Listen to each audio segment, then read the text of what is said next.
many people had you interviewed between the beginning of it on July 31st and August the 8th? It's an 8-day time period. We're a week into an investigation. How many people had you interviewed? Congressman, I understand your question. I appreciate it, and I would very much like to answer. But as I've stated, as you know, that counsel of the FBI, based on the special counsel's equities, have directed me not to answer any questions about the ongoing investigation into Russian attempts to interfere. The gentleman will suspend and the clock will suspend. Mr. Struck, you are under subpoena and are required to answer the question. Are you objecting to the question? If so, please state your objection. Mr. Chairman, I object. The gentleman does not have standing to object. There is no point of order. No point of order here. The point of order should be heard. Gentleman will state his point of order. My point of order is that intentionally or otherwise, this demand puts Mr. Struck in an impossible position. He is still an employee of the FBI, and FBI counsel has instructed him not to answer the question. If we have a problem with this policy, we should take it up with the FBI, not badger Mr. Struck. The gentleman's point of order is not well taken. It's right on point. No, it's not. Mr. Struck, are you objecting to the question? And if so, please state your objection. Mr. Chairman, two things. One, I do not believe I am here under subpoena. I believe I am here voluntarily. Second, I will not, based on direction of the FBI to me, based on that, I will not answer that question. Because it goes to matters which are related to the ongoing investigations being undertaken by the special counsel's office. Mr. Struck, you have not stated a valid legal basis for not responding to a question directed to you by a member of the United States House of Representatives, and you are overruled. Point of order, Mr. Chairman. Let me continue.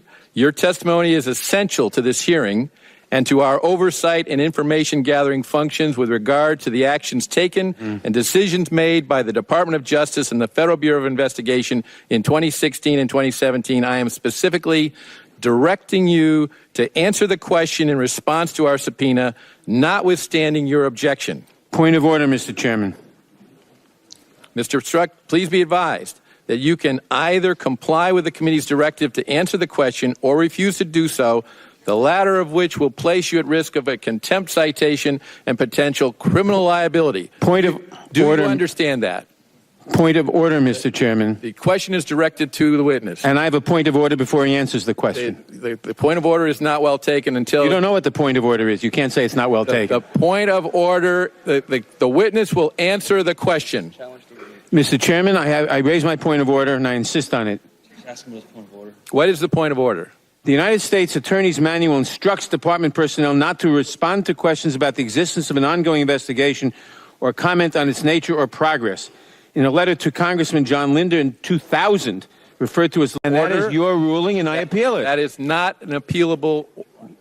Point of order. Yes, it is, Mr. Chairman. Appealing the ruling of the chair is exactly what he's requesting. He's appealing it. That requires a vote to either sustain it or overrule it.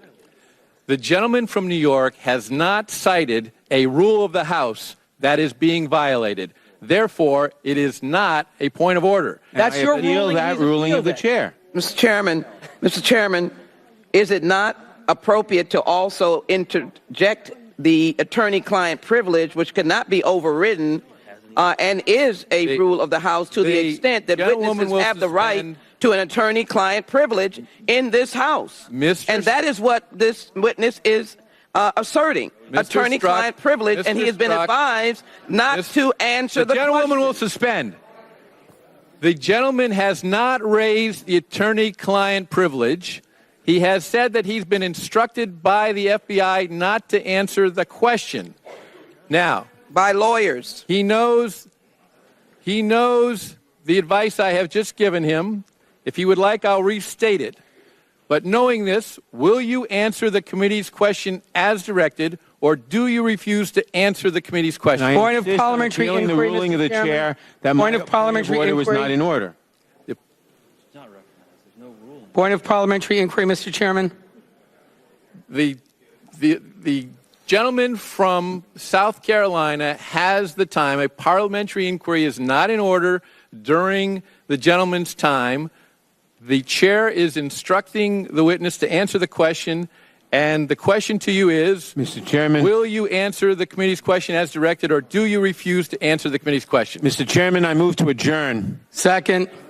You're not recognized for that purpose. Mr. Chairman, I think you have no choice but to recognize such a motion. I do not have to. It's Mr. Gowdy's time. It's not. Are you just going to make up rules as we go along? Is that The motion is not in order.